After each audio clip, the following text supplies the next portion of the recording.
ओम विष्णुपादाय कृष्णप्रेष्ठाय भूतले श्रीमते भक्तिवेदान्तस्वामीति नामिने नमस्ते सारस्वते देवे गौरवाणी प्रचारिणे निर्विशेषा शून्यवादी पाश्चात्यदेशतारिणे जय श्री कृष्ण चैतन्य प्रभु नित्यानंद श्री अद्वैत गदाधर श्रीवासादि गौरभक्तवृंद।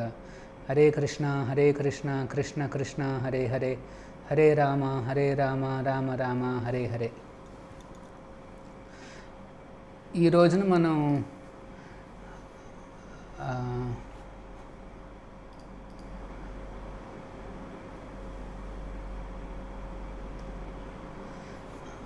శ్రీమద్ భాగవతము ఫస్ట్ క్యాంటో 3వ అధ్యాయము 40వ శ్లోకం మాట. యాక్చువల్గా నిన్న కవర్ చేసింది వేరే శ్లోకము.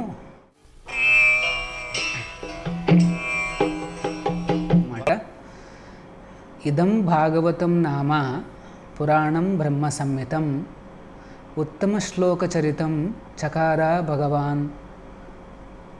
భగవానుహ్యః నిశ్రేషాయ లోకస్య ధన్యం స్వసత్య సస్త్వయనం మహత్. దీని అర్థం, శ్రీమద్ భాగవత మహాపురాణము శ్రీకృష్ణ భగవానుని యొక్క గ్రంథావతారమై ఉన్నది. ఇది భగవత్ అవతారమైన శ్రీల వ్యాసదేవునిచే రచింపబడినది.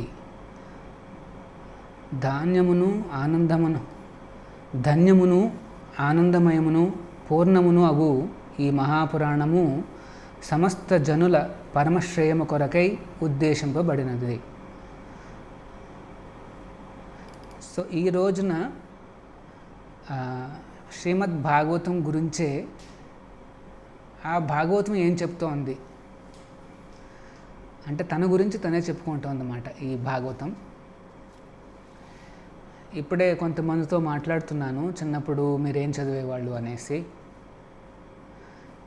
వాళ్ళు చెప్తున్నారన్నమాట, ఇట్లా చిన్నప్పుడు మేము చందమామ కథలు, లేకపోతే ఈ విక్రమాదిత్య బేతాళుడు అన్న ఏమంటారు ఆ కథలు చదివేవారని చెప్పేవారన్నమాట. మనకు కూడా చిన్న జనరేషన్లో చూసేవాళ్ళం, అప్పట్లో ఎన్ని చదివేవాళ్ళు. ఇప్పుడు ప్రస్తుతం ఏమవుతుందో తెలియదు. ఏ పుస్తకం చదివినా, లేకపోతే ఏ ఆర్టికల్ చదివినా, ఏ నాలెడ్జ్ మనం తీసుకున్నా సరే మనలో ఎంతో కొంత మార్పులు వస్తాయి. ఇన్ఫ్యాక్ట్ ఈ పర్సనాలిటీ డెవలప్మెంట్ అన్న సబ్జెక్ట్లో చాలామంది ఇదే చెప్తుంటారన్నమాట. పుస్తకం చదివితే ఆ పుస్తకంలో ఒక పాయింట్ అన్న మనకు అర్థమైతే మన జీవితంలో మంచి మార్పులు వచ్చే అవకాశం ఉందని చెప్తుంటారన్నమాట. కరెక్టే, ఏ నాలెడ్జ్ చదివినా సరే మనకి అందులో ఖచ్చితంగా మార్పులు వస్తాయి. మరి ఉదాహరణకి ఇప్పుడు మనం అందరం ఈ కరోనా వైరస్ గురించి ఎన్నో రకాల ఆర్టికల్స్, ఎన్నో రకాల న్యూస్, వీలైతే పీడిఎఫ్లు, పోస్టర్లు, ఇవన్నీ మనం చూస్తున్నాం. వీటన్నిటినీ చూడడం వల్ల మనలో ఖచ్చితంగా మార్పులు వచ్చాయి, అవునా కాదా? ఇప్పుడు కొద్దిగా మనం సోషల్ డిస్టెన్సింగ్ అని, లేకపోతే చేతులు కాస్త శుభ్రపరచుకోవాలని, ఇక్కడ కాస్త ఇంట్లోనే ఉండడం మంచిదని, ఇట్లా ఎన్నో మార్పులు మన జీవితంలో ఎందుకు వచ్చాయ్యా అంటే మనం ఆ కోవిడ్ గురించి, ఆ కరోనా వైరస్ గురించి చాలా చదివాము, చూసాము కూడా. ఇది చాలా ఇంపార్టెంట్. సో మనం ఏ సబ్జెక్టు చదివినా సరే మనలో ఎన్నో కొన్ని మార్పులు వస్తాయి. కానీ ఈ మార్పులన్నీ కూడా భౌతికంగా వస్తే అవి టెంపరీగా ఉంటాయన్నమాట, తాత్కాలికంగా ఉంటాయి. ఇప్పుడు కొంతమంది ఏమంటున్నారు అంటే, చైనాలో ఈ ఆహారపు అలవాట్ల వల్లే ఇదంతా వచ్చింది కదా, వాళ్ళ ఆహారపు అలవాట్లు మార్చుకుంటే బాగుంటుంది అని చాలామంది అంటున్నారు. సో చైనాలో కూడా ఈ వైరస్ ఉన్నంత వరకు వాళ్ళ ఆహారపు అలవాట్లు మార్చుకున్నారు. సో మార్పు వచ్చింది, కానీ తాత్కాలికం. మళ్ళీ వైరస్ పోయింది, వెంటనే మళ్ళీ వాళ్ళు మామూలుగా వాళ్ళ రెగ్యులర్ ఆహారపు అలవాట్లకు వెళ్ళారు అన్నట్టుగా మనం చదువుతున్నాం ఇప్పుడు న్యూస్ కూడా. అంటే సో ఈ భౌతికంగా అంటే త్రిగుణాలలో ఏ జ్ఞానాన్ని మనం తీసుకున్నా సరే, సత్వగుణమైన, రజోగుణమైన, తమోగుణమైన, ఈ మూడిట్లో కూడా తమోగుణంలో జ్ఞానం అంటూ ఏం లేదు, అంత అంధకారమే. అయినప్పటికీ ఈ 3 గుణాలలో ఏ జ్ఞానాన్ని మనం తీసుకున్నా సరే అది తాత్కాలికంగా ఉంటుంది. దానివల్ల ఇంపాక్ట్ మనకి ఎన్నో రోజులు రాదన్నమాట. ఈ మూడిట్లో అఫ్కోర్స్ సత్వగుణంలో ఆ జ్ఞానం కాస్త మనకు ఆనందాన్ని కలిగిస్తుంది, కానీ మిగతా 2 గుణాలలో అది అంధకారమే అన్నమాట. సో ఇప్పుడు ఈ గుణాలకు అతీతంగా ఏమన్నా జ్ఞానం ఉందా, నాలెడ్జ్ ఉందా? ఎందుకు అడుగుతున్నామంటే మరి గుణాల లోపల అంతా తాత్కాలికంగా ఉంది కదా, మరి శాశ్వతంగా ఉండే జ్ఞానము, శాశ్వతంగా ఉండే మార్పులు నాకు కావాలి అంటే నేనేం చేయాలి? ఇది ప్రశ్న మాట.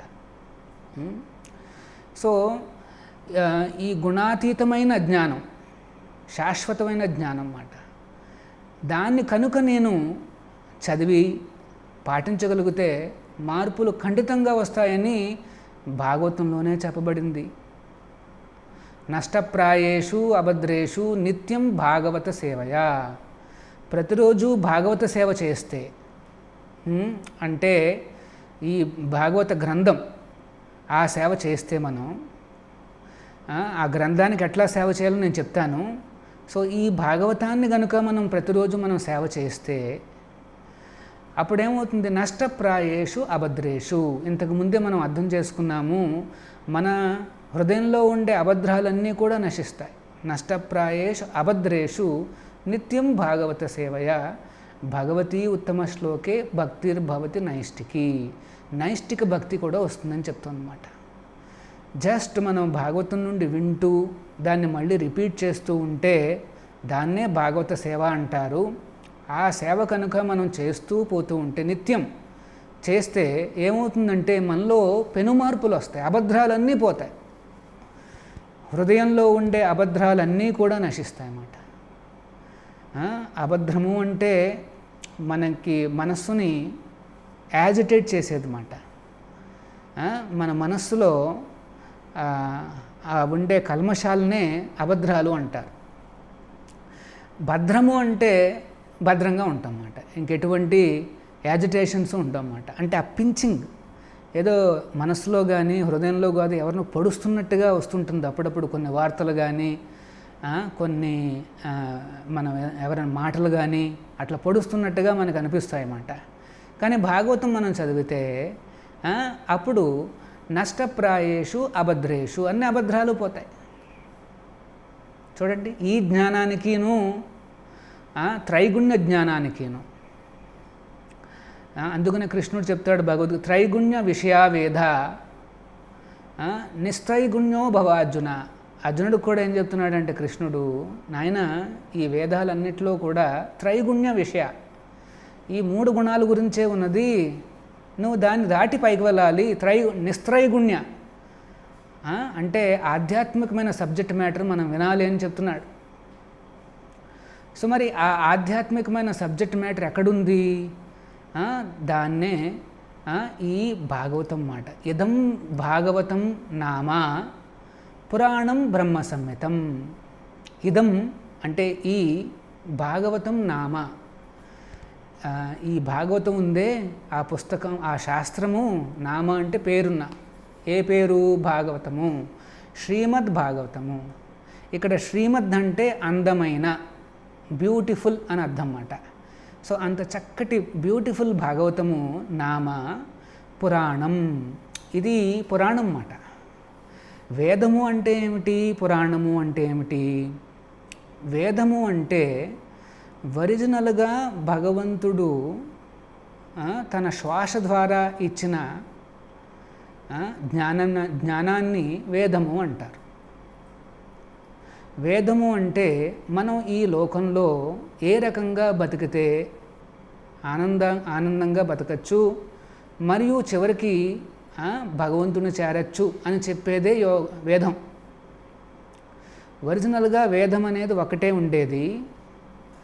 కానీ ఈ కలియుగానికి ముందర వ్యాసదేవుడు చకార భగవాన్ ఋషి అంటే ఇక్కడ వ్యాస ఋషి మాట. ఈ వ్యాస ఋషి ఆయన సామాన్యుడు కాదు, భగవాన్, ఆయన కూడా భగవంతుడి యొక్క రూపం. సో ఆ వ్యాసదేవుడు ఈ ఒక్క వేదాన్ని 4 వేదాలుగా విభజించి సామ, యజుర్, ఋగ్వేద అట్లాగా 4 వేదాల కింద విభజించి ఆ తర్వాత ఆ వేదాల నుండి కొన్ని పోర్షన్స్, బ్రహ్మణ పోర్షన్ అంటారు, అట్లాంటి కొన్ని పోర్షన్స్ మంత్రాలు అన్నీ తీసుకుని ఉపనిషత్తుల కింద ఇచ్చాడు. 108 ఉపనిషత్తులు కంపైల్ చేశాడు. చేసిన తర్వాత ఈ ఉపనిషత్తులను వేదాలను ఎక్స్ప్లెయిన్ చేస్తేనే కానీ ప్రజలకు అర్థం కాదు అని తెలిసి పురాణాలు కూడా రాశారు. పురాణము అంటే పురాతనంగా జరిగిన సంఘటనలు అని అర్థం మాట. హిస్టారికల్ ఇన్సిడెంట్స్ అంటే హిస్టరీలో జరిగినాయి. మనం మోడర్న్ హిస్టారియన్స్ ఏమనుకుంటారు అంటే నిజమైన హిస్టరీ ఒక 2000 సంవత్సరాల క్రితం నుండే అనేసి అనుకుంటారు. కానీ ఇక్కడ హిస్టారికల్ ఇన్సిడెంట్స్ ఎక్కడి నుండి ఉన్నాయంటే వేలాది లక్షలాది సంవత్సరాల క్రితం జరిగిన ఆ సంఘటనలన్నిటినీ కూడా కంపైల్ చేశాడు. ఎందుకంటే ఎగ్జాంపుల్ ఇస్తే కానీ అర్థం కాదు కదా సూత్రము. ఇది థియరీ అంతా కూడా అర్థం కావాలంటే కొన్ని ఎగ్జాంపుల్స్ ఇవ్వాల్సి వస్తుంది. సో ఆ నిజంగా జరిగిన ఎగ్జాంపుల్స్, ముఖ్యంగా కృష్ణుడు ఎక్కడైతే లీలలను చేశాడో, ఏ ప్లానెట్లో, ఏ విశ్వంలో ఆ లీలలను తీసుకుని దాన్ని కంపైల్ చేశారన్నమాట. అవి పురాణ గాథలు. ఇవన్నీ ఏమంటారు, స్టోరీస్ కాదు. అంటే స్టోరీస్ అంటే ఎవరో కొంతమంది రచయితలు రాస్తుంటారు కదా. మనకు తెలుగులో ఉన్నారు, ఇది ఎండమూరి అని, వీళ్ళని వాళ్ళని చాలామంది రచయితలు ఉన్నారు. వాళ్ళు ఏంటంటే వాళ్ళ యొక్క క్రియేటివ్ ఎబిలిటీని వాడుకుని కాల్పనిక కథలు రాస్తారు.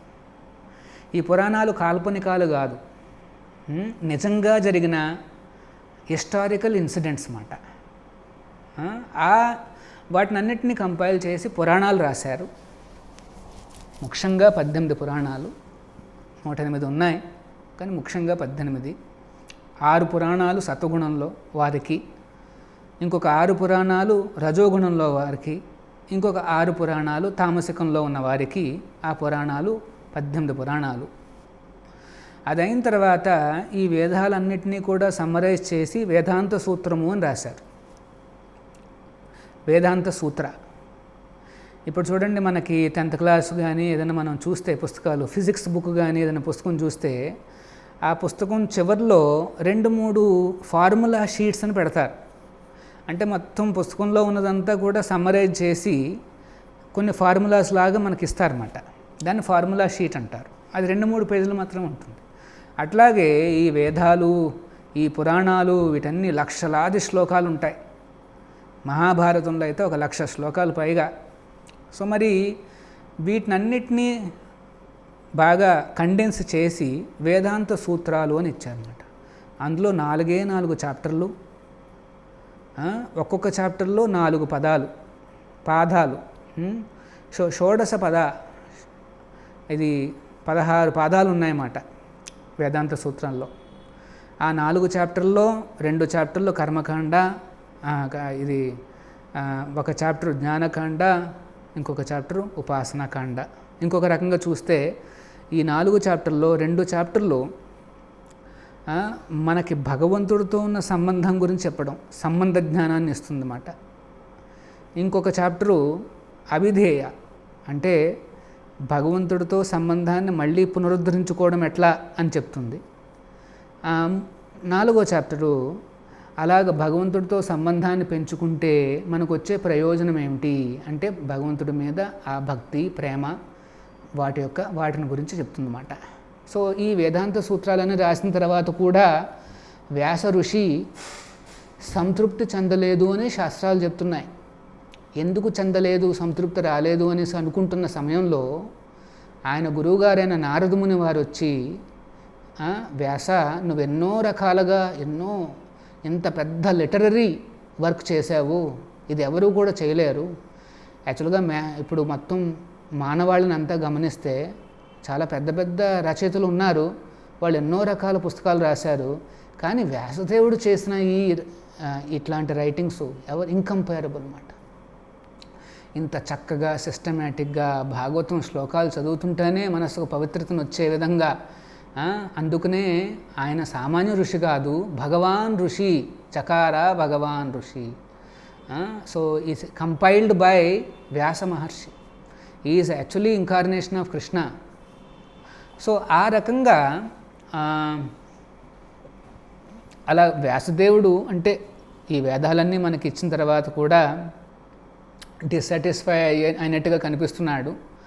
అప్పుడు నారదముని వారు వచ్చేమంటారు అంటే, నువ్వు కృష్ణుడి గురించి డిస్క్రైబ్ చేసావు, కానీ అక్కడ ఏదో స్ప్రింకిల్ చేసినట్టుగా చెప్పావంతే కృష్ణుడి గురించి, ఆ భగవంతుడి గురించి, అందుకనే నీకు సంతృప్తి రావట్లేదు.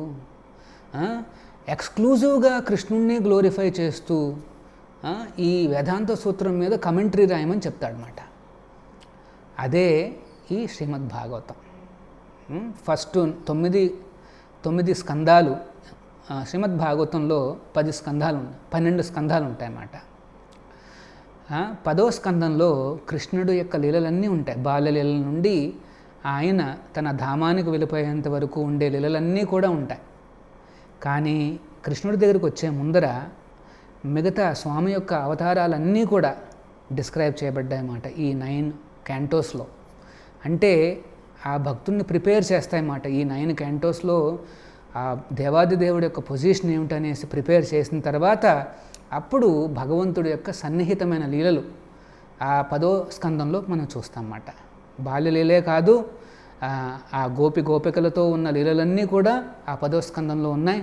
వాటిని అర్థం చేసుకోవాలంటే ఫస్ట్ భగవంతుడి యొక్క పొజిషన్ ఏమిటి అని అర్థం చేసుకోవాలి.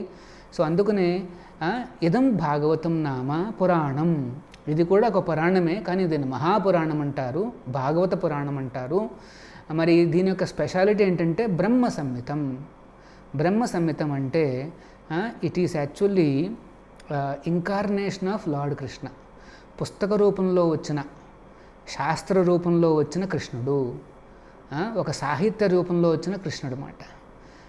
మనం చాలా డిస్కస్ చేసుకున్నాం, కృష్ణుడు ఏ రూపంలోనన్నా రావచ్చు. ఆయన తలుచుకుంటే ఏ రూపమన్నా రావచ్చు.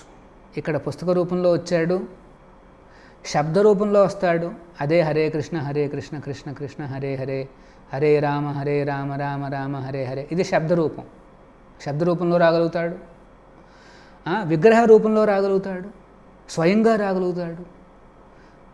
సో ఇది భగవంతుడు అన్నమాట. ఆయన మీద లిమిటేషన్ పెట్టలేం. He is not limited by our thinking. He can appear from anywhere. So అది భగవంతుడు అంటే.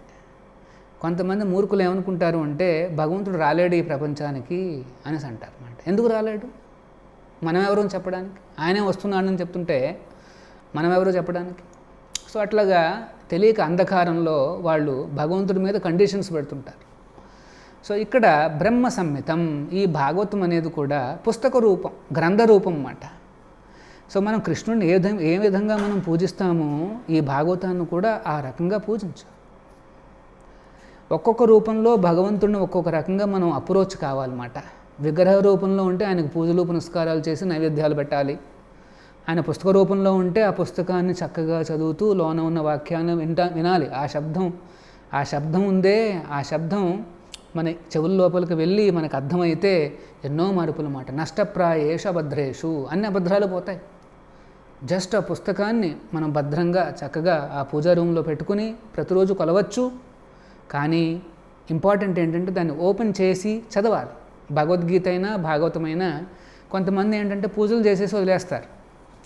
పూజ చేసినా మంచిదే, కానీ నిజమైన బెనిఫిట్ ఆ రూపంలో ఉండే స్వామికి, ఆయనకి నిజమైన సేవ ఏమిటంటే ఓపెన్ చేసి మనం చదవాలి. అది సేవ. ఒక్కొక్క రూపానికి ఒక్కొక్క రకంగా సేవలు చేయాలి. నారాయణుడికి కృష్ణుడికి మనం ఒక రకంగా సేవలు చేస్తే చైతన్య మహాప్రభులు వారికి ఏ రకంగా సేవలు చేయాలి? ఆయనకి సంకీర్తన చేస్తూ సేవలు చేయాలి. హరే కృష్ణ చెప్తేనే ఆయనకు ఆనందం. అట్లా మాట ఒక్కొక్క రూపానికి ఒక్కొక్క రకంగా ఉంటుంది.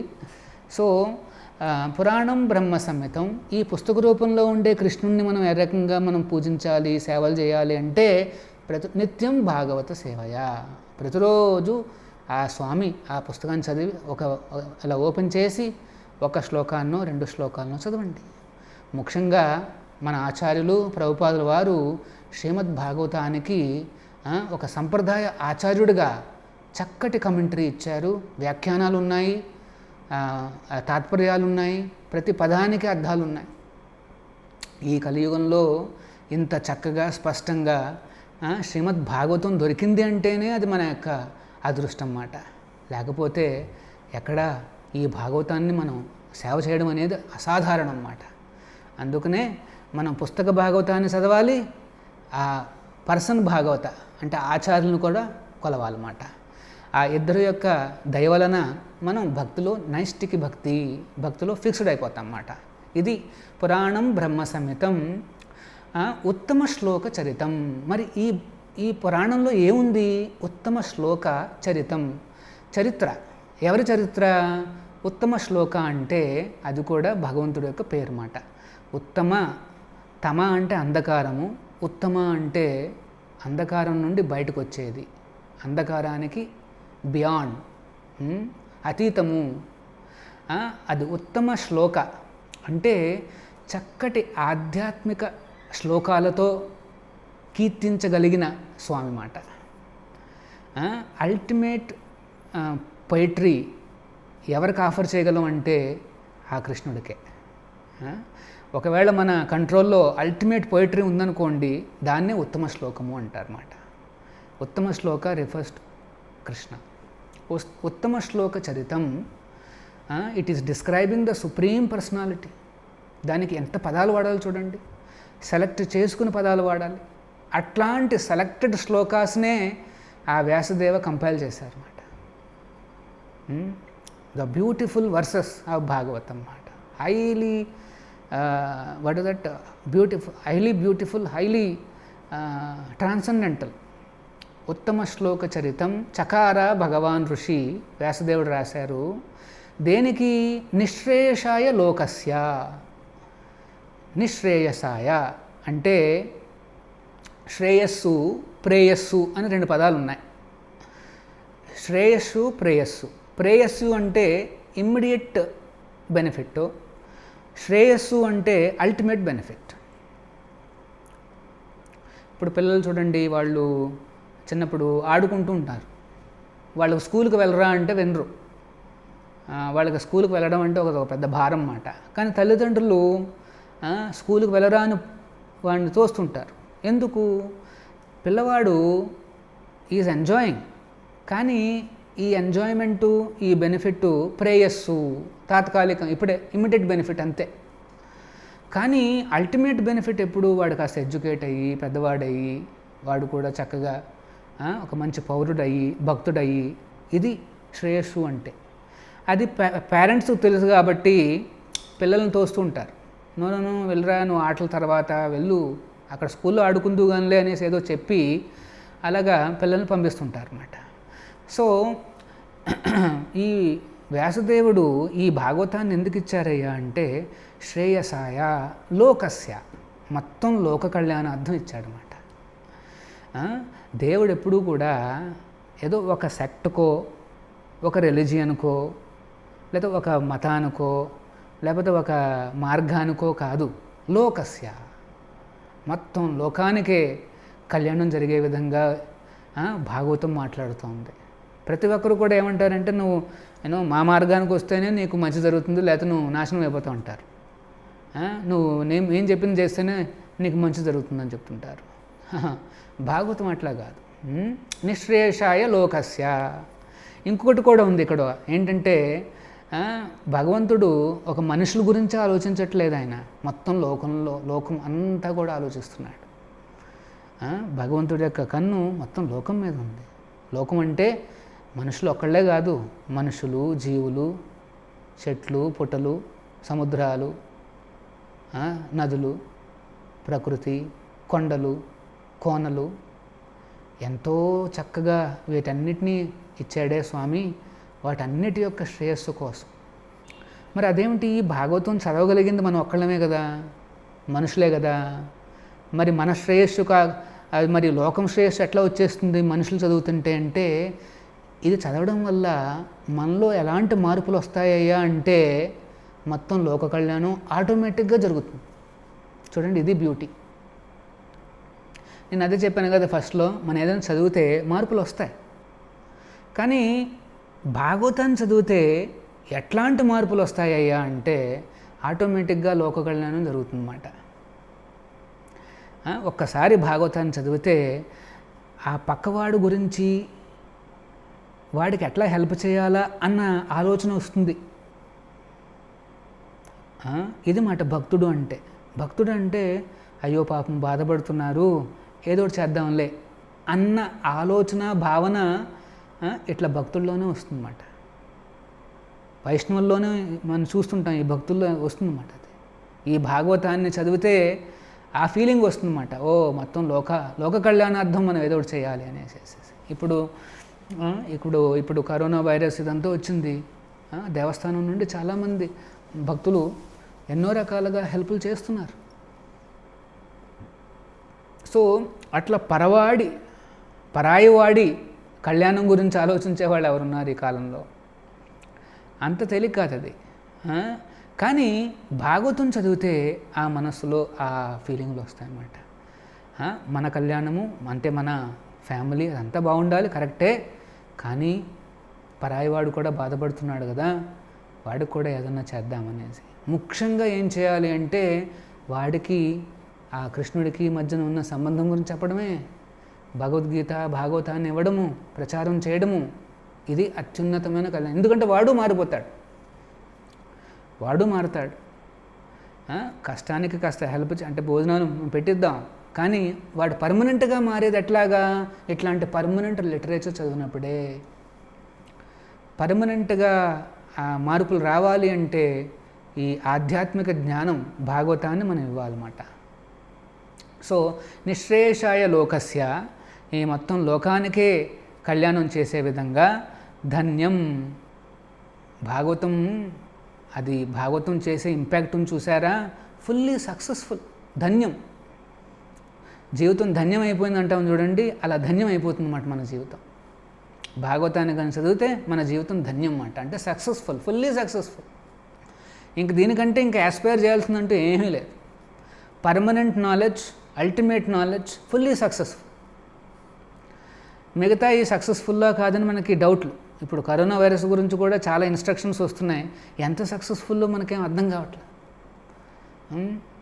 అది ఎంత చేయాలి, ఎంత ఉదాహరణకు చేతులు బాగా కడుక్కోండి అంటున్నారు. చేసినా సరే సక్సెస్ఫుల్ అవుతుందో లేదో గ్యారెంటీ లేదు. సో ఇక్కడ భాగవతాన్ని మనం చదివితే ధన్యం, ఫుల్లీ సక్సెస్ఫుల్. దెన్ స్వస్తి అయనం. స్వస్తి అయనం మీన్స్ ఆల్ బ్లిస్ఫుల్. బ్లిస్ఫుల్ అంటే ఎంతో ఆనందాన్ని కలిగిస్తుంది. భాగవతాన్ని చదువుతుంటే మళ్ళీ మళ్ళీ చదవాలనిపిస్తుంటుంది. ఈ చాప్టర్ చదువుతుంటే ఇంకా నెక్స్ట్ ఏమిటి అనేసి ఉత్సుకత వస్తుంది, ఆనందం వస్తుంది అన్నమాట. ఒకసారి పూర్తయితే మళ్ళీ చదవాలనిపిస్తుంది. ఇప్పుడు చందమామ పుస్తకం కానీ లేకపోతే ఆ విక్రమాదిత్య కానీ మనం చదివామనుకోండి, మళ్ళీ సెకండ్ టైం చదవలేం. ఒకవేళ ఫోర్స్గా చదివినా సరే మూడోసారి చదవలేం. కానీ భాగవతాన్ని 5 సార్లు 8 సార్లు 10 సార్లు చదివిన వాళ్ళు ఉన్నారు భక్తులు. మనకు సమయమే కానీ లేకపోతే చదువుతున్నది కొద్దీ ఇంకా ఇంట్రెస్ట్గా ఉంటుందన్నమాట. స్వస్తి అయనం మహత్ మీన్స్ ఆల్ పర్ఫెక్ట్ మాట. అది భాగవతంలో ఉన్న ప్రతి పదం కూడా అది ఫుల్లీ పర్ఫెక్ట్ మాట. ఇంకా అది పర్ఫెక్ట్ నాలెడ్జ్ అంటే ఏంటంటే ఇంకా అందులో మిస్టేక్స్ లేవని అర్థం అన్నమాట. మిస్టేక్స్ అంటూ లేవు. ఇది చాలా, ఎందుకంటే ఎక్స్పెరిమెంటల్ నాలెడ్జ్ మనం ఎంతని ట్రై చేయగలం. ఎక్స్పెరిమెంటల్ చేస్తూ పోతూ ఉంటే మన సమయం వేస్ట్ అయిపోతుంది తప్పితే మనకు నిజంగా మంచి జరగదు. అంటే ఇప్పుడు ఈ కరోనా వైరస్ వచ్చింది, పాపం శాస్త్రవేత్తలు, మెడికల్ ఎక్స్పర్ట్స్ వాళ్ళందరూ కూడా ప్రజలను రక్షించడానికి ఎంతో రీసెర్చ్ చేసి ఏదో చెప్తున్నారు. అయినప్పటికీ ఎక్స్పెరిమెంటేషన్ తప్పట్లా.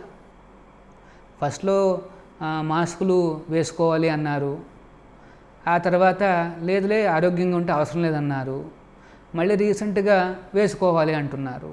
అంటే వాళ్ళు కూడా ట్రై చేస్తున్నారు ఆ నాలెడ్జ్ని, యాక్యురేట్ నాలెడ్జ్ని తీసుకురావడానికి. అది కాస్త సమయం పట్టచ్చు. అట్లాంటి ఎక్స్పెరిమెంటేషన్స్ ఏం అవసరం లేని నాలెడ్జ్ ఏంటయ్యా అంటే Bhagavatam. Already fixed, experimented, researched, everything is over, all perfect. భాగవతంలో ఉన్న ప్రతి లైను, ప్రతి పదం పర్ఫెక్ట్ మాట. ఇది భాగవతం అంటే, శ్రీమద్ భాగవతం అంటే. సో బ్రహ్మ సంహితం ఇదం భాగవతం నామ పురాణం బ్రహ్మ సంహితం.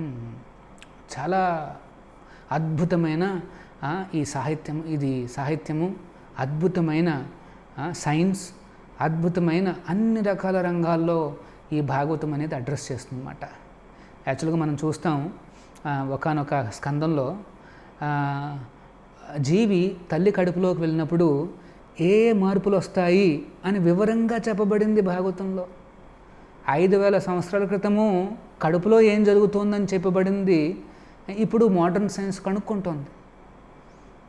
మంచిదే, అలా కనుక్కుని భాగవతం ఏం చెప్పిందో అది ప్రూవ్ చేస్తోంది. అట్లాగే సైంటిస్టులు ఏం చేయాలంటే ఎక్స్పెరిమెంటేషన్ అన్నీ ఆపేసి భాగవతం చదువుకుని భాగవతంలో ఏం చెప్పబడిందో దాన్ని రీసెర్చ్ చేసి ప్రూవ్ చేయగలిగితే that is the best service మాట. That is the best service. ఒకవేళ వాళ్ళు ప్రూవ్ చేయలేకపోయినా భాగవతంలో ఉన్న నాలెడ్జ్ అంతా కూడా ఆల్ పర్ఫెక్ట్, కృష్ణుడి యొక్క రూపం మాట. మనం డైరెక్ట్గా దాన్ని తీసుకుని వాడుకుంటే మనం పర్ఫెక్ట్ అయిపోతాం. అందుకనే చూడండి 5000 సంవత్సరాల క్రితం ఈ పుస్తకం అంటే రైటింగ్లో రాయబడింది. భాగవతం ఎప్పటి నుండో ఉంది, కానీ రైటింగ్లో పెట్టాడు వ్యాసదేవుడు, కంపైల్ చేశారన్నమాట. సో మన సంస్కృతి ఇలా లక్షలాది మిలియన్స్ ఆఫ్ ఇయర్స్ సస్టైన్ అయ్యింది. ఆ సంస్కృతిలో ఎన్నోసార్లు ఇట్లాంటి వైరస్లు వచ్చిండే ఉంటాయి. వైరస్లను ఇట్లా పెద్ద పెద్ద డిసీజెస్ అనో ఇవనో అవన్నీ వచ్చి ఉంటాయి. మనం చెప్పలేం, ఈ ప్రపంచంలో ఏదైనా సాధ్యమే. అయినప్పటికీ కూడా ఈ పాపులేషన్ అంటే ఈ ప్రజలు కూడా ఎన్ని తట్టుకుని ఎందుకు రాగలిగారు అంటే ఈ సనాతన ధర్మాన్ని పాటించడం వల్లమాట. వాటిని అన్నిటిని తట్టుకుని మనకు పర్ఫెక్ట్ నాలెడ్జ్ని ఇచ్చిన ఈ భాగవతాన్ని మనం ప్రతిరోజు చదువుకోవాలి. నిత్యం భాగవత సేవయ. ఒకవేళ మీ దగ్గర భాగవతం లేకపోతే తీసుకోండి, ఫస్ట్ క్యాంటో సపరేట్గా కావాలంటే ఉంది, లేకపోతే అన్ని 12 క్యాంటోస్ ఉన్నాయి, మనం చక్కగా చదువుకోవచ్చు మాట. అట్లాంటి భాగవతానికి ఇంగ్లీష్లో చక్కటి వ్యాఖ్యానాలు ఇచ్చారు ఆచార్యులు, ప్రభుపాదుల వారు. యాక్చువల్గా అన్ని సంప్రదాయాల వారు చదువుతున్నారు ఈ పుస్తకాలను. ఎందుకంటే భాగవతం అనేది అసాధ్యం, దాన్ని దొరకడం కానీ దానికి చక్కటి వ్యాఖ్యానాలు ఇచ్చేవాళ్ళు కానీ. అట్లాంటిది ప్రభుపాదుల వారు మనకి ఈ నాలెడ్జ్ని మనకు ప్రసాదించారు. దాన్ని మనం అడ్వాంటేజ్ తీసుకోవాలి. తీసుకుని చదువుకుంటే, అర్థం చేసుకుంటే పర్మనెంట్ చేంజెస్ వస్తాయన్నమాట మనలో. అట్లాంటి చేంజెస్ ఎలా ఉంటాయంటే స్వస్తి అయనం, ఆల్ బ్లిస్ఫుల్, హ్యాపీ, చాలా హ్యాపీగా ఫీల్ అవుతాం మనం. ఆ నాలెడ్జ్ పెరుగుతున్న కొద్దీ ఎంతో లైట్గా ఫీల్ అవుతాం, ఎంతో హ్యాపీగా ఫీల్ అవుతాం అన్నమాట. స్వస్తి అయనం అండ్ దెన్ ధన్యం, మన జీవితం ధన్యం అయిపోతుంది అన్నమాట.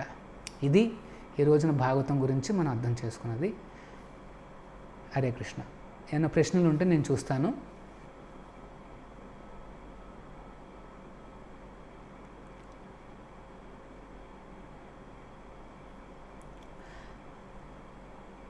ఇక్కడ one question is, Hare Krishna Prabhuji, if Vyasadeva was the incarnation of Krishna, how come Narada Muni will educate to Vyasadeva about Srimad Bhagavatam? Please educate us.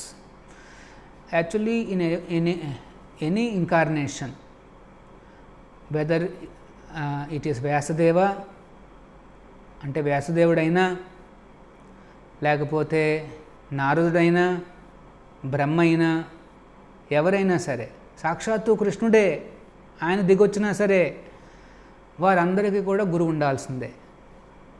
So భగవంతుడు వచ్చినప్పుడు మనకి ఇది చూపిస్తున్నాడు. ఏమని? నాయన, నువ్వు ఏ రంగంలోనైనా ముందుకు వెళ్ళాలంటే, ముఖ్యంగా ఆధ్యాత్మిక రంగంలో మనం ముందుకు వెళ్ళాలి అంటే గురువు అనేది కంపల్సరీ. మనకి కామన్ నాలెడ్జ్ అది. ఇప్పుడు మనం స్కూల్కి వెళ్తున్నాం, అక్కడ ఉంటారు టీచర్స్ ఉంటారు. కాలేజీలకు వెళ్తున్నాం, అక్కడ టీచర్స్ ఉంటారు. ఏ రంగంలోనైనా సరే మనకు ఎవరో ఒకళ్ళు గైడెన్స్ ఇవ్వకపోతే మనం ముందుకు వెళ్ళలేం. సో ఆ ప్రిన్సిపుల్ని ప్రతి ఇంకార్నేషన్ కూడా ఎస్టాబ్లిష్ చేస్తుంది. అలాగే వ్యాసదేవుడు వచ్చినప్పుడు కూడా తన గురువుగా నారద మునివారిని తీసుకున్నారు. కృష్ణుడు వచ్చినప్పుడు సందీపుని ముని, మహాప్రభులు వారు వచ్చినప్పుడు ఈశ్వరపురి. అట్లా ఈ గురు శిష్య ప్రిన్సిపల్ అనేది ఎటర్నల్ అన్నమాట, సనాతనంగా వస్తుంది. ఇది గురువు ఉండాలి, శిష్యులు ఉండాలి. సో కృష్ణుడు వచ్చినా సరే ఒక గురువుని ఎంచుకుంటాడు. 64 రోజుల్లో సాందీపుని ముని నుండి 64 కళలు నేర్చుకుంటాడు కృష్ణుడు. ఒక్కొక్క రోజులో ఒక్కొక్క కళ. అది మన వల్ల సాధ్యం కాదు. మనం ఒక కళను నేర్చుకోవడానికి, అంటే ఒక స్కిల్ నేర్చుకోవడానికి మనకు ఎంతో కాలం పడుతుంది. కానీ భగవంతుడు కాబట్టి ఆయన తెలియదంటూ ఏం లేదు. అయినప్పటికీ గురువు దగ్గరికి వెళ్ళి నేర్చుకున్నాడు 64 ఆ స్కిల్స్ మాట, ఆ కళలు.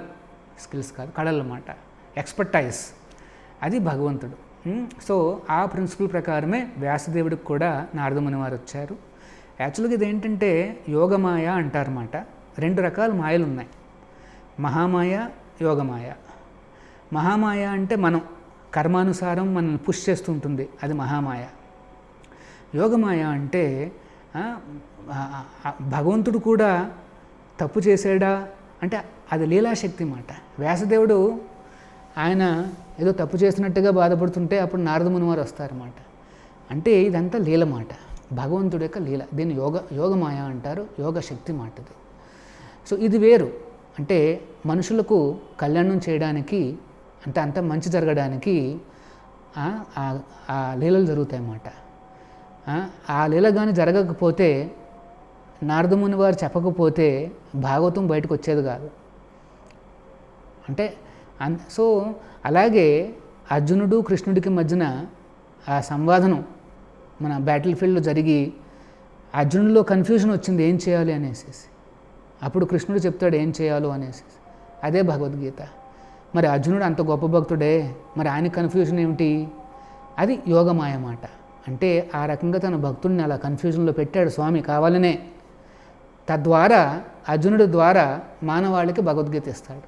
అలాగే వ్యాసదేవుడు కూడా అలా కన్ఫ్యూజన్లో ఉండి నారద ముని వారు చెప్పగానే ఆ మహాభాగవతాన్ని శ్రీమద్ భాగవతాన్ని రాస్తారన్నమాట. సో ఇదంతా భగవంతుడి యొక్క లీల, ఆ భాగవతాన్ని ఇవ్వడానికి.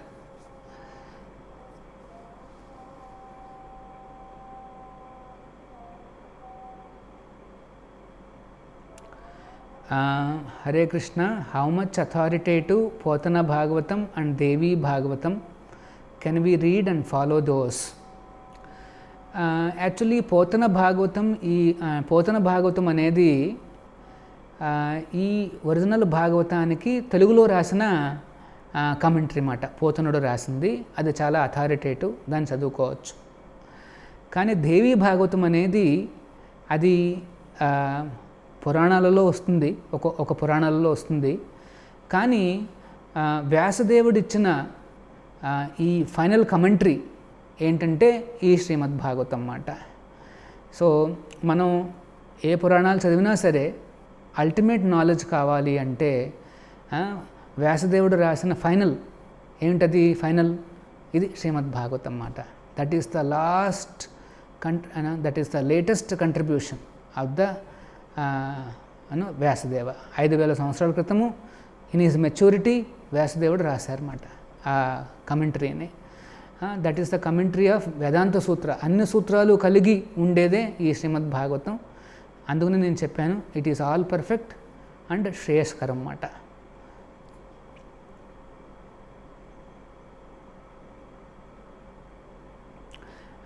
Then Hare Krishna Prabhuji, if we are reading Srimad Bhagavatam, then how it will help Loka Kalyana? Please explain. నేనేం చెప్పానంటే, ఇది భాగవతాన్ని చదివితే మనలో శాశ్వతమైన మార్పులు వస్తాయి, ఆహారపు అలవాట్లు మారుతాయి, మనం పనిచేసే విధానం మారుతుంది, మన జీవితాన్ని మనం ఎట్లా గడుపుతామో మారుతుంది. అంటే ఇవేమీ నెగిటివ్గా మారవు. ఎంత చక్కగా మారుతాయి అంటే అవి ఆ మార్పులు లోక కళ్యాణానికి ఉపయోగపడతాయి అన్నమాట. ఇప్పుడు ఉదాహరణకు చైనీస్ వాళ్ళకు కొన్ని ఆహారపు అలవాట్ల వల్ల మొత్తం ప్రపంచానికే విపత్తు వచ్చింది. కానీ అదే చైనీసు ఈ భాగవతాన్ని చదివారనుకోండి, ఆ లోపల ఉండే ఈ కల్మషాలన్నీ పోతాయి. అంటే ఏమిటవి, బల్లుల్ని, లేకపోతే గబ్బిళాలను, పాముల్ని ఇట్లాంటి తినే ఆ టేస్టు పోతుంది. శ్రీమద్ భాగవతాన్ని నిత్యం భాగవత సేవయ అది చేస్తే చాలు. తదా రజస్తమో భావ, ఈ తమో గుణము వాళ్ళలో ఉన్నది ఏంటంటే తమో గుణం అన్నమాట, అంధకారం, తెలియదు వాళ్ళకి. కన్సిక్వెన్సెస్ ఏమిటి, నేను తింటున్న వాటికి కన్సిక్వెన్సెస్ ఏమిటి అని తెలియకుండా తినేవాళ్ళనే అంధకారంలో ఉన్నారంటారు. కన్సిక్వెన్సెస్ ఆలోచించి పనులు చేసేవాళ్ళని సత్వగుణంలో ఉన్నారంటారు. సో ఇక్కడ ఏంటంటే అంధకారంలో చేశారు ఈ పనులు, కొన్ని ఆహారపు అలవాట్లు వాటిలో. సో దానివల్ల పెద్ద విపత్తు వచ్చింది. ఇమాజిన్ వాళ్ళందరూ చదివారనుకోండి భాగవతం, అయ్యో ఈ కన్సిక్వెన్సెస్ మంచిది కాదురా, నేను చేయకూడదు అనేసి వాడు ఆపేశాడు అనుకోండి, అప్పుడు ఏమవుతుంది, లోక కళ్యాణం, ఏ విపత్తులు ఉండవు, లోక కళ్యాణం. సో ఇది చాలా వండర్ఫుల్ మాట ఈ ఫినామినా. జస్ట్ భాగవతాన్ని చదివి అందులో ఆచార్యులు చెప్పిన ఈ మహామంత్రాన్ని, హరే కృష్ణ మహామంత్రాన్ని చెప్తే చాలు, మొత్తం ప్రపంచంలో పెనుమార్పులు వచ్చి ఈ విపత్తులన్నీ పోతాయి, లోక కళ్యాణం జరుగుతుంది ఖచ్చితంగా.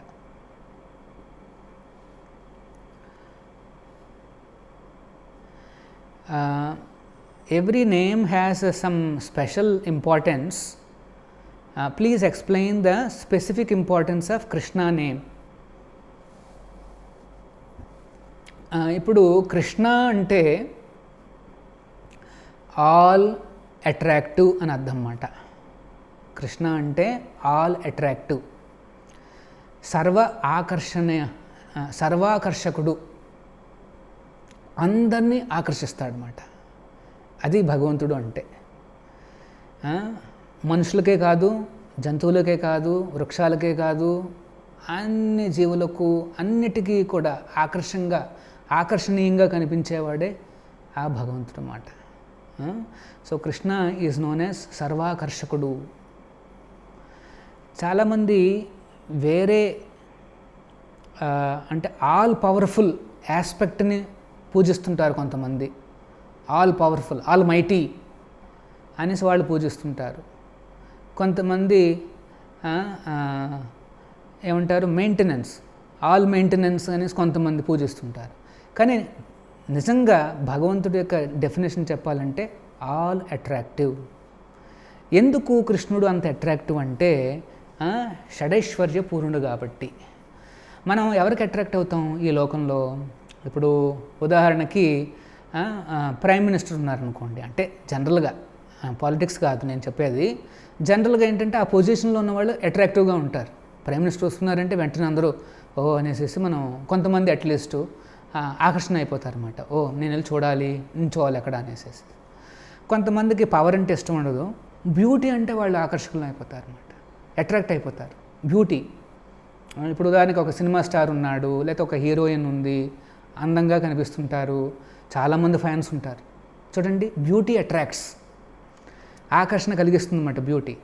Power attracts. తర్వాత నెక్స్ట్ బ్యూటీ, నెక్స్ట్ నాలెడ్జ్. కొంతమందికి అంత పెద్ద బ్యూటీగా కనిపించరు వాళ్ళు, కానీ వాళ్ళ చదువు, వాళ్ళ నాలెడ్జ్ వల్ల దే బికమ్ అట్రాక్టివ్. ఎవరైనా క్లాస్లో కానీ కాలేజీలో కానీ నెంబర్ 1 వచ్చేసాడు అనుకోండి, కాలేజ్ టాపర్ అన్నాడు అనుకోండి, he may not be very attractive. అంటే అందచందాల్లో పోలిస్తే, లేకపోతే వాడి శరీరం కానీ పోలిస్తే కానీ అరే కాలేజ్ నెంబర్ 1 అంటే అందరూ చూస్తారన్నమాట. వీడు చాలా బాగా చదువుతాడు రా అనేసి. So knowledge is attractive. మరి పవర్ గురించి చూస్తే కృష్ణుడు పవరు మనం చూసాం. ఒక చిన్న లిటిల్ ఫింగర్ మీద పెద్ద పర్వతాన్ని 7 రోజుల పాటు. Now show me any other person.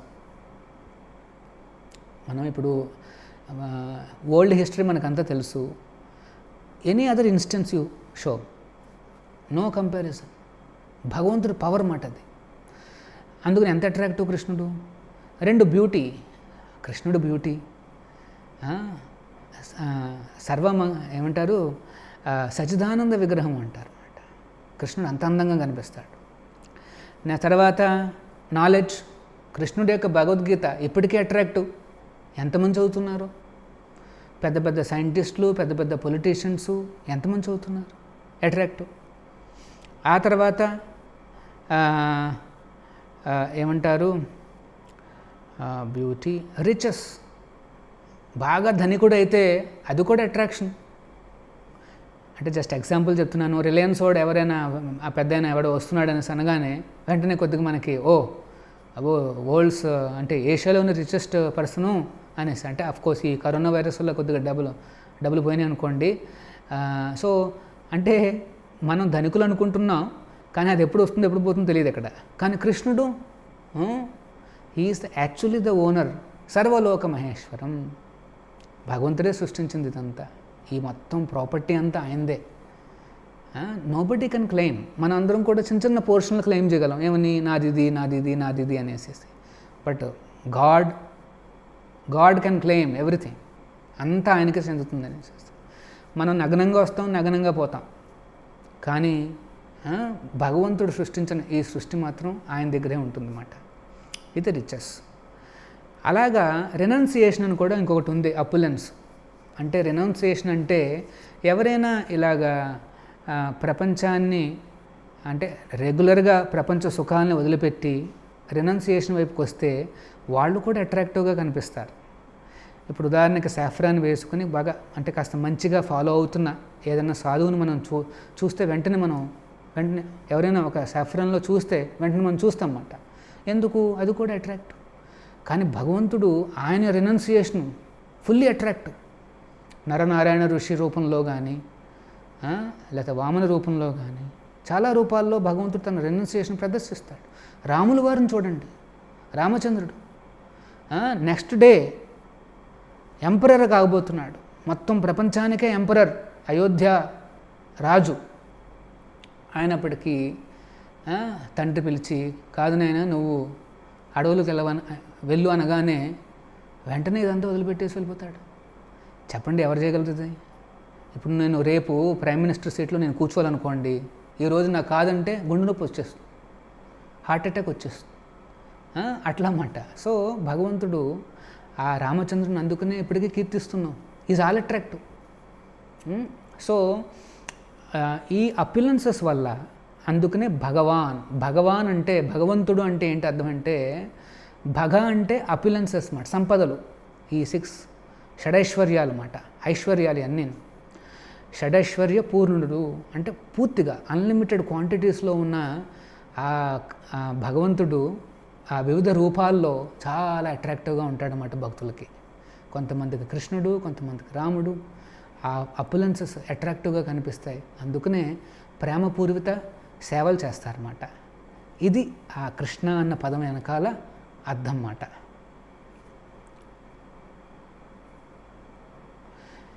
One more question is, Hare Krishna Prabhu, please explain that after reading the scriptures also the same sinful activities are going on. Where is the problem, Prabhu? Yes, నేను చెప్పాను నిత్యం భాగవత సేవయ. ఇక్కడ భాగవత సేవ అంటే భాగవతులు అంటే ఇద్దరు. ఒకటి book భాగవతము అంటే శ్రీమద్ భాగవతము, ఇంకొకటి పర్సన్ భాగవతం అంటే ఆచార్యులు, ఆ భాగవత సంప్రదాయంలో వస్తున్న ఆచార్యులు. సో మనం గ్రంథం చదివి ఆ గ్రంథం ప్రకారం ఆ భాగవత ధర్మంలో వస్తున్న ఆచార్యులను కనుక మనం ఆయన చెప్పిన వాక్యాలను పాటిస్తే ఖచ్చితంగా ఈ సిన్ఫుల్ యాక్టివిటీస్ అన్నీ నాశనం అయిపోతాయి. ప్రజలు ఇప్పుడు ప్రాబ్లం ఏంటంటే, అంటే మన మతమేనా కాదు, ఏ మతంలో చూసినా సరే మాట్లాడే వాళ్ళే తప్పితే పాటించే వాళ్ళు లేరు. ఇది సమస్య.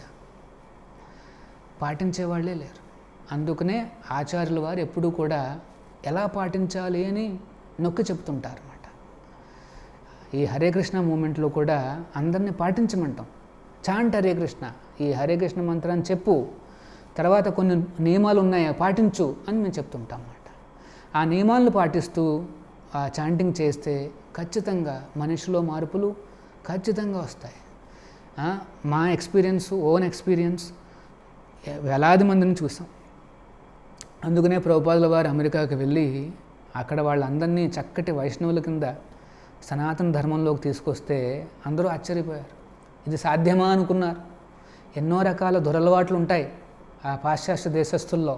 అప్పట్లో 60స్లో అప్పటికి ఇండియా ఇంకాస్త ప్యూర్గానే ఉంది. ఇప్పుడు అందరూ ఒకటే, అందరికీ అదే అలవాట్లు. కాకపోతే చైనా కొద్దిగా ప్రోగ్రెస్ అయింది ఇంకా చెడ్డ అలవాట్లలో. సో అట్లాంటి వాళ్ళను కూడా మార్పు ప్రభుపాదుల వారు ఎలా తీసుకురాగలిగారంటే ఈ భాగవతం మాట. భాగవతము ఆయన ఇచ్చిన వాక్యాలు పరిపాలిస్తే చాలు మనలో మార్పులు వస్తాయి.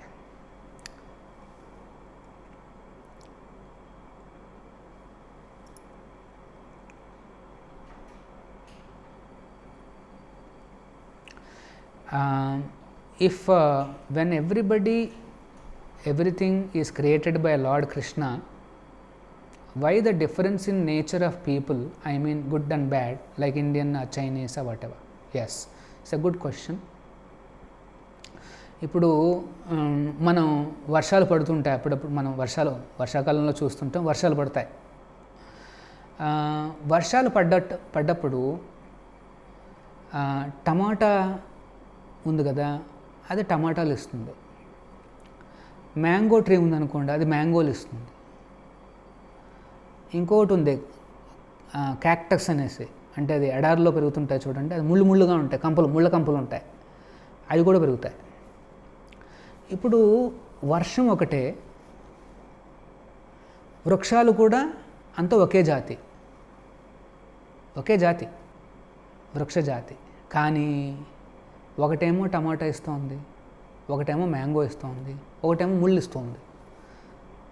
అందరికీ సమానంగానే వర్షం వస్తుంది అనుకోండి, అయినప్పటికీ వాళ్ళు వేరువేరుగా ప్రవర్తిస్తున్నారు, వేరువేరుగా వస్తుందన్నమాట. అలాగే మనుషులను అందరినీ కూడా భగవంతుడు సృష్టించాడు, అందరికీ సమానమైన అవకాశాలు ఇచ్చాడు. ఈ ప్రపంచంలో అందరికీ సమానమైన అవకాశాలు. కానీ కొంతమంది ఆ అవకాశాలని సరిగ్గా ఉపయోగించుకుని ముందుకు వెళ్తున్నారు, కొంతమంది ఆ అవకాశాలని మిస్యూజ్ చేసుకుని వేరే రకంగా పోతున్నారు. ఇప్పుడు చూడండి, గవర్నమెంట్ అందరికీ ఆపర్చునిటీ ఇచ్చింది. ఏమని? లాక్డౌన్, అందరూ కూర్చోండి లోన అని చెప్పేసింది. అందరికీ సమానంగా ఉంది ఇది ఆపర్చునిటీ.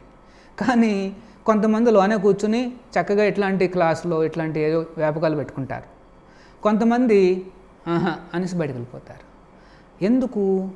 ఫ్రీడమ్ ఉందన్నమాట. ఇది చాలా ఇంపార్టెంట్ పాయింట్. Free will. ప్రతి జీవికి కూడా ఒక ఫ్రీ విల్ ఇచ్చాడు భగవంతుడు. ఆ ఫ్రీ విల్ ఉండడంతోనే మనం వీ కెన్ డిసైడ్ ఇలా చేయాలా అలా చేయాలా, భగవంతుని ఫాలో అవ్వాలా కాదా అన్న ఫ్రీ విల్ ఉంది మనలో. చూడండి. సో కొంతమంది ఆ ఫ్రీ విల్ వాడుకుని భగవంతుని చేరడానికి ప్రయత్నిస్తుంటారు. కొంతమంది నేను నాస్తికుణ్ణి, ఇవన్నీ నాకు పట్టవని చెప్పేసి వాళ్ళు వేరే రకంగా పోతుంటారు అన్నమాట. సో మీరు అడిగారే కొంతమంది how they behave good, somebody bad, వాళ్ళ యొక్క ఫ్రీ విల్ అంతే.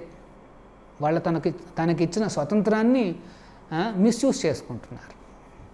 ఎప్పుడైతే మనం మిస్యూజ్ చేసుకుంటామో వెంటనే ఆ విపత్తులు అనేవి మన మీదకి వస్తాయన్నమాట. అంటే చైనీస్ అన్ని నేను జస్ట్ ఎగ్జాంపుల్ చెప్తున్నాను. వాళ్ళల్లో కూడా చాలా మంచి వాళ్ళు ఉన్నారు, చాలామంది భక్తులు అయ్యారు కూడా. అండ్ బట్ కొంత కేటగిరీ ఉంటారు, ప్రతి కంట్రీలోనూ ఉంటారు ఇట్లాంటివి. వాళ్ళు మిస్యూజ్ చేసుకుని ఆ రకంగా సమస్యలు తీసుకొస్తారన్నమాట.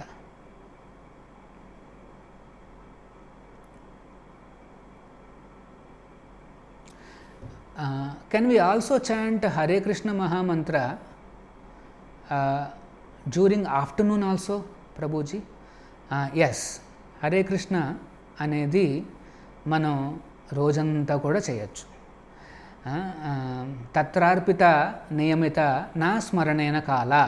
మహాప్రభులు వారు ఏం చెప్పారు అంటే ఇది మహామంత్రం కాబట్టి దీనికి ఎటువంటి రెస్ట్రిక్షన్స్ అంటూ లేవు, ఎప్పుడైనా మనం చేయొచ్చు. కాకపోతే మార్నింగ్ పూట స్నానాదులు పూర్తి చేసి మనం ప్రశాంతంగా కూర్చొని చేసుకోవచ్చు. అప్పుడు కాస్త మనస్సు ప్రశాంతంగా ఉంటుంది, మనకు రోజంతా కూడా చక్కగా ఉంటుందన్నమాట. కానీ మార్నింగ్ సాధ్యం కాదంటే మధ్యాహ్నం చేయొచ్చు, లేకపోతే ఈవినింగ్ కూడా చేసుకోవచ్చు. రోజుకి మనం అనుకున్న ఆ నెంబరు 8 రౌండ్లను 16 రౌండ్లను 1 రౌండ్లను 2 రౌండ్లను అని మనం రోజులో ఎప్పుడైనా పూర్తి చేసుకోవచ్చు. దానికి ఫలితం ఒకే రకంగా ఉంటుంది. కాకపోతే శ్రద్ధగా వినాలి, ఉచ్చరించి వినాలన్నమాట. ఇక్కడ వినడం అనేది చాలా ఇంపార్టెంట్. హరే కృష్ణ హరే కృష్ణ అని చెప్తూ చక్కగా స్పష్టంగా ఉచ్చరిస్తూ ఆ శబ్దాన్ని వింటూ ఉంటే అది మనకి అప్పుడు యాక్చువల్ రిజల్ట్ వస్తుందన్నమాట.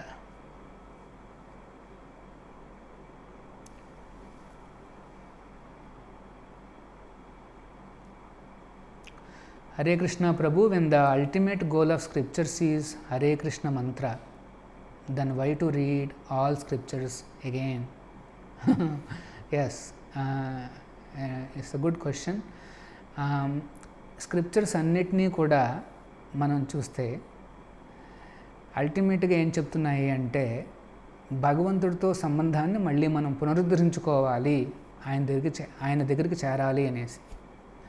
ఆ చేరే మార్గాన్ని మనకి మహాప్రభులు వారు ఇచ్చారు ఈ హరే కృష్ణ మహామంత్రం మాట. హరే కృష్ణ మహామంత్రం. సో ఆ హరే కృష్ణ మహామంత్రాన్ని కనుక మనం ఎటువంటి అపరాధాలు లేకుండా మనం చేస్తే ఖచ్చితంగా కృష్ణుని చేరుకుంటాం. కాకపోతే ఇప్పుడు సమస్య ఏమిటంటే మనం హరే కృష్ణ మహామంత్రం చేయడానికి ఆ మోటివేషన్కి, ఎందుకంటే వేర్ ఆల్ ఇంటలెక్చువల్లీ ఇంక్లైన్డ్. కొంతమందికి ఎడ్యుకేటెడ్ పీపుల్కి ఏంటంటే దీని వెనకాల ఉన్న తత్వం ఏమిటి, జస్ట్ ఒక మంత్రం చెప్పేసి అయిపోతుందా, వాళ్ళు నమ్మరని కాదు, వాళ్ళు కూడా కన్విన్సింగ్గా కావాలి అంటే ఈ స్క్రిప్చర్స్ అన్నీ ఉన్నాయన్నమాట. కొంతమందికి చదువు రాదు, వాళ్ళకి ఏమి చాలా సింపుల్, మాకేం అర్థం కావట్లేదు, మాకు చదువు రాదు, తెలుగు రాదు, ఇంగ్లీష్ రాదు, నో ప్రాబ్లం, జస్ట్ మంత్రం చదువుకొని వినడం చాలు, యూ గెట్ ద పర్ఫెక్షన్. అంటే anybody wants to understand scientifically ఆ స్క్రిప్చర్స్ అనేవి ఉన్నాయన్నమాట. లేదు ఐ హ్యావ్ ఫెయిత్, నేను జస్ట్ చాంటింగ్ చేస్తాను, no problem, chant Hare Krishna. అన్ని రకాలుగా కూడా ఆ ఫెసిలిటీస్ ఇచ్చారన్నమాట ప్రభుపాదుల వారు, ఆ మహాప్రభుల వారు.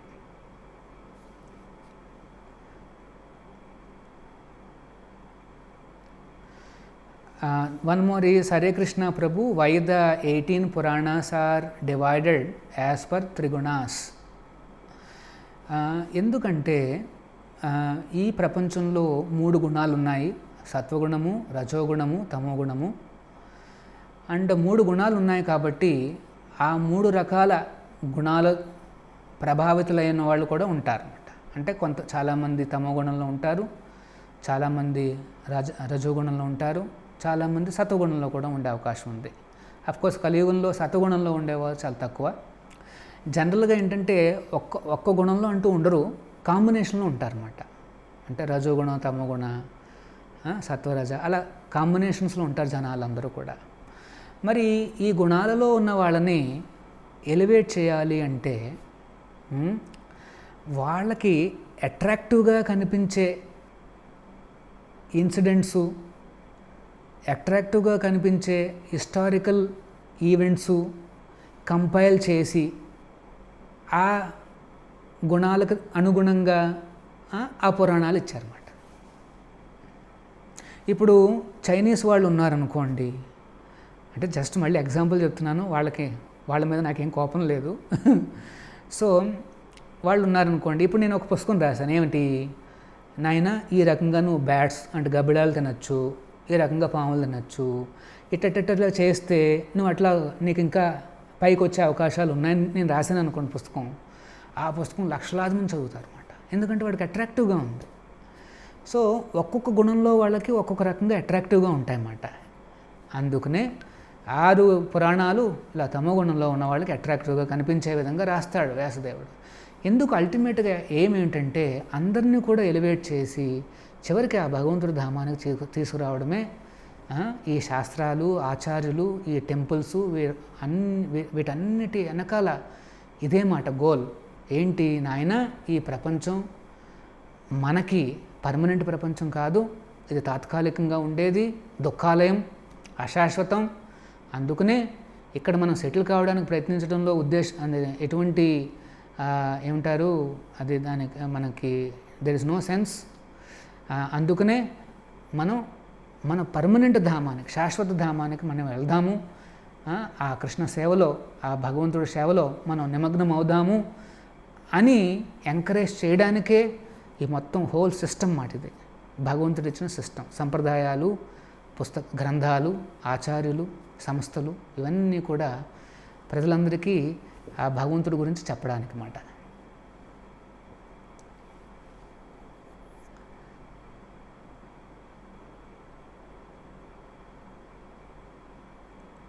ఓకే,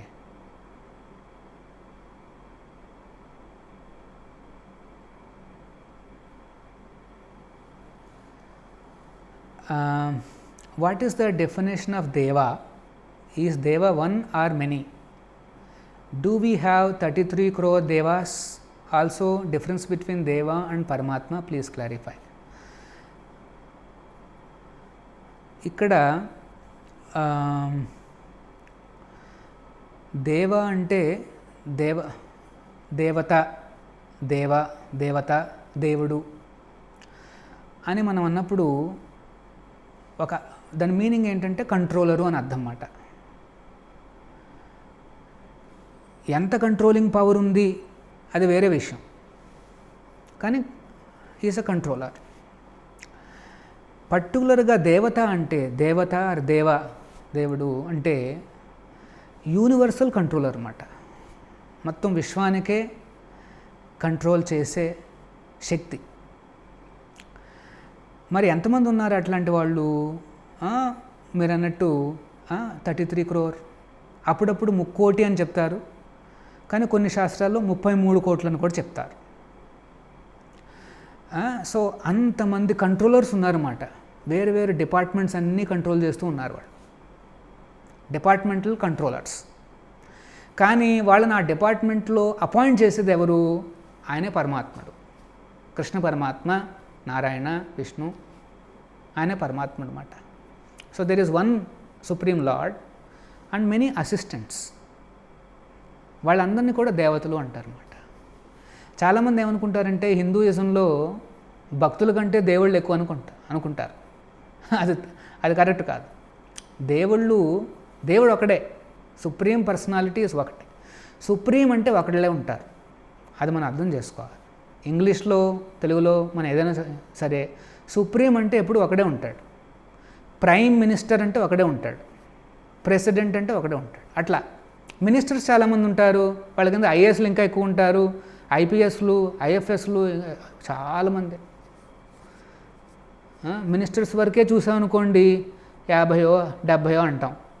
ఐఏఎస్లను కలుపుకున్నాం అనుకోండి అప్పుడు మనం ఏమంటాం, 1000 మందో 2000 అంటాం. ఐపీఎస్లను కూడా కలుపుకున్నాం అనుకోండి, ఒక 10,000 20,000 అట్లా. అంటే ఏ లెవెల్లో మనం చూస్తున్నాం దాని ప్రకారం నెంబర్ మారుతుందన్నమాట. అట్లాగే ఇక్కడ వరకు చూస్తే 3 కోటి అంటాం, ఇంకాస్త ఎక్కువగా తీసుకున్నారనుకోండి 33 కోట్లు అంటారు. అంతమంది కంట్రోలర్స్ ఉన్నారు. ఒక చిన్న కంట్రీకే ఎంతోమంది కావాల్సి వచ్చినప్పుడు మరి మొత్తం విశ్వానికి ఎంతమంది కావాలి? అది మాట దీని అండర్స్టాండింగ్. సో 3 కోటి దేవతలు ఉన్నారు, కానీ పరమాత్ముడు ఒకడు. ఆ పరమాత్ముడే ఆ కృష్ణ పరమాత్ముడు, భగవంతుడు వివిధ రూపాల్లో ఈ లోకానికి వచ్చి మనకి దిశానిర్దేశాలు ఇస్తున్నాడు అన్నమాట. Okay, why are you skipping questions? Okay, maybe I'm not seeing. I'll try to go through now. Hare Krishna Prabhuji, somebody telling our Mahamantra is reverse Mahamantra. Is this correct or not? Somebody is telling our Mahamantra is reverse. Reverse means Mahamantra. మన మహామంత్ర ఇది very simple. Hare Krishna Krishna Krishna Hare Hare, Hare Rama Rama Rama Hare Hare. Hare Krishna అంటే రాధాకృష్ణ, హరే రామ అంటే Sitarama. So మనం ఈ మహామంత్రంలో ఏం చేస్తున్నాము అంటే ఆ రాధాకృష్ణుల్ని, ఆ సీతారాముల్ని పిలుస్తున్నాం, వాళ్ళని ప్రార్థిస్తున్నాం. ఏమని? వాళ్ళ సేవలో మనల్ని మరల వాళ్ళ సేవని మనకి ఇవ్వమని మనం కోరుకుంటూ ప్రార్థిస్తున్నాం అన్నమాట. ఈ మహామంత్రం ద్వారా మనం just we want only service, అంతే. భగవంతుడి యొక్క సేవలో నన్ను వినియోగించుకో స్వామి, నీ సేవలో నాకు అవకాశాన్ని కల్పించు అని అడుగుతున్నాం అన్నమాట. ఇదే మహామంత్రం. But other things I have not understood. Prabhu Hare Krishna, భాగవతులని సేవించటమేలా, ఎస్పెషల్లీ ఉమెన్. భాగవతులు అంటే మన ఆచార్యులు. ఏసీ భక్తివేదాంత స్వామి ప్రభుపాదుల వారు, ఆయనే ఈ భాగవత ధర్మాన్ని మరల ఈ మోడర్న్ ఏజ్లో ఇచ్చారు.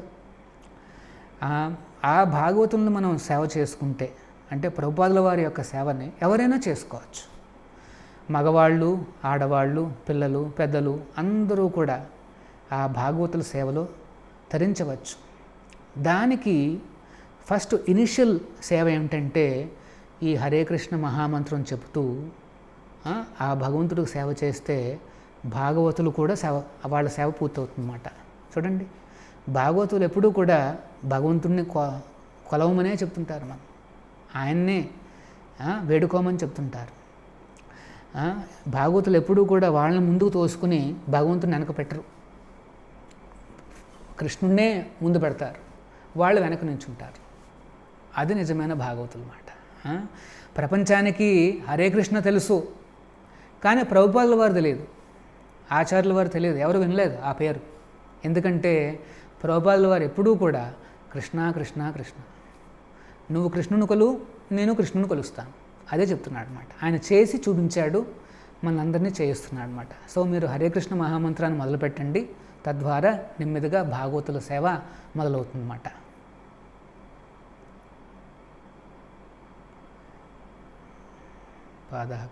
Thank you. Sinful activities, 18 Puranas,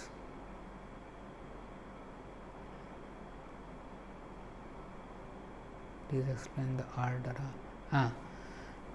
Hare Krishna Prabhuji, please explain the order of the reading the scriptures. ఇది కూడా ఇంపార్టెంట్ ప్రశ్న.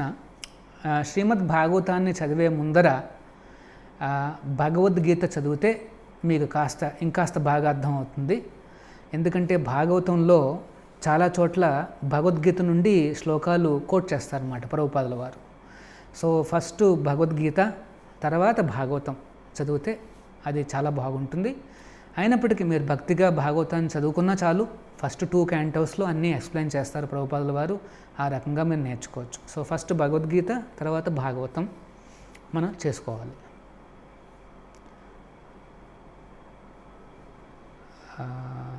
తర్వాత if you're reading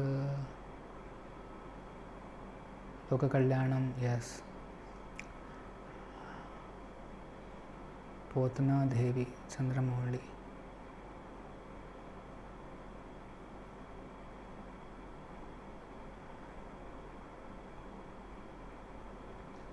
all the scriptures. Okay, Prabhuji, Lord Krishna has so many names and mantras. Why should we select Hare Krishna Mahamantra? Actually భగవంతుడికి, కృష్ణుడికి ఎన్నో నామాలు ఉన్నాయి.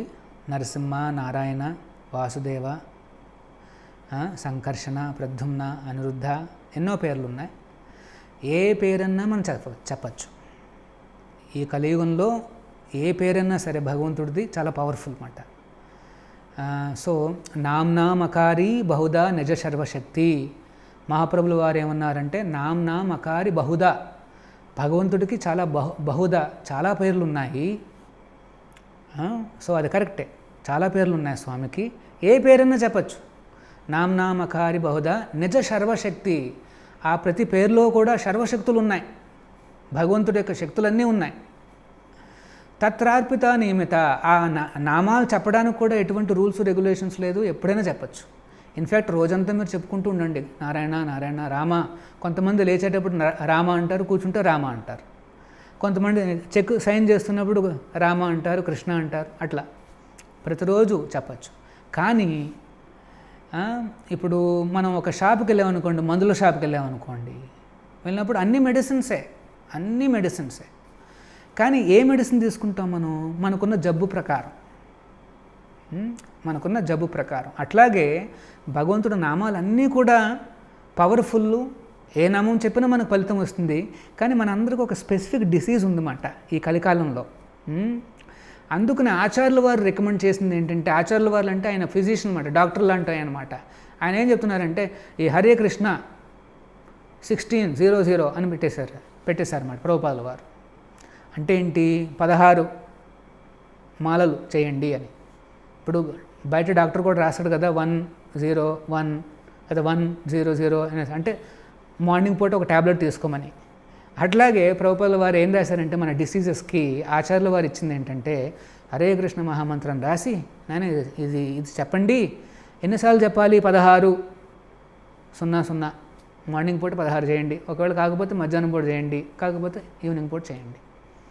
అట్లన్నమాట. So ప్రతి నామంలో కూడా సర్వశక్తులు ఉన్నాయి. మనం దేన్ని కూడా తక్కువ ఎక్కువ అని అంచనా వేయకూడదు, అది అపరాధం.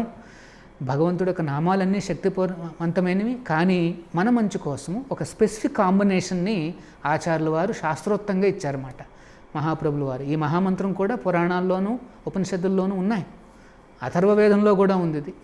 సో అట్లాంటి వేద ప్రమాణం ఉన్న ఈ మంత్రాన్ని ఆచార్య సంప్రదాయంలో ఇస్తున్నారు కాబట్టి మనకు మంచి ఫలితాలు వస్తాయన్నమాట.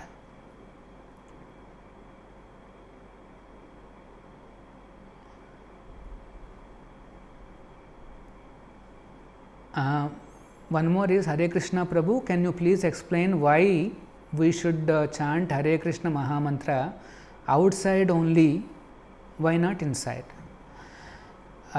Actually this question was అంటే ఈ ప్రశ్నను హరిదాస్ ఠాకూర్ వారికి మహాప్రభుల వారు అడుగుతారన్నమాట.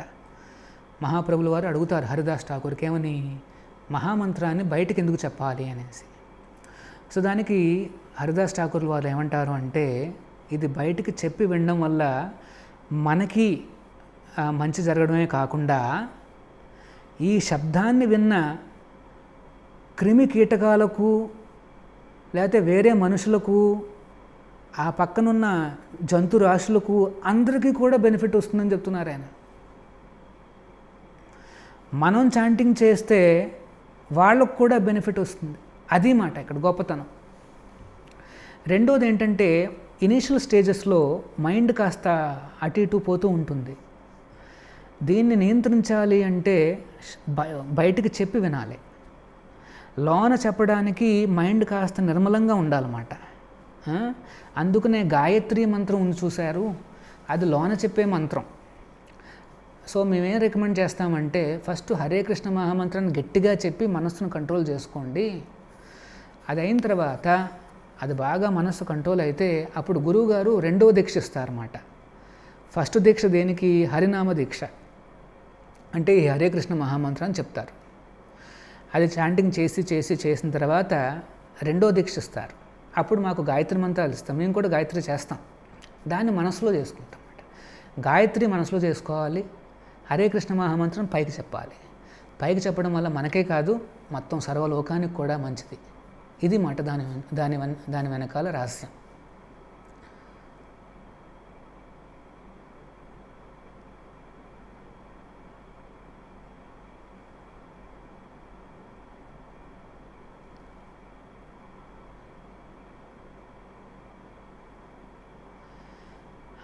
So hopefully I have covered everything. ఏమన్నా మిస్ అయితే వీ విల్ మళ్ళీ రేపు డిస్కస్ చేద్దాం. హరే కృష్ణ.